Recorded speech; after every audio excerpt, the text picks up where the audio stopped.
কিছুই হারিয়ে যায়নি, সৃষ্টিকর্তা সরিয়ে নিয়েছেন। হয়তো তিনি আপনাকে এর চেয়েও উত্তম কিছু দেবেন। ক্ষণিকের অনুপস্থিতিতে যদি আপনার স্থান অন্য কেউ নিয়ে নিতে পারে, তবে সেই স্থান কখনোই আপনার ছিল না।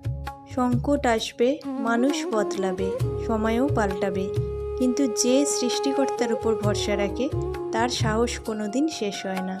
সঠিক সময় ভুল জায়গা ছেড়ে আসাও সৃষ্টিকর্তার আশীর্বাদ। পরের বছর একই তারিখ আপনি বদলে যাবেন। আপনি এখন যা চান তা আর চাইবেন না। আপনি এমন জিনিসগুলি চাইবেন যা আপনি আগে কখনো চাননি। তাই বদলে যাওয়ার জন্য প্রস্তুত হন।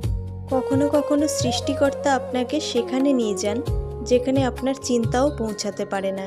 তাই পরিস্থিতির ওপর নয়, সৃষ্টিকর্তার পরিকল্পনার ওপর বিশ্বাস রাখুন।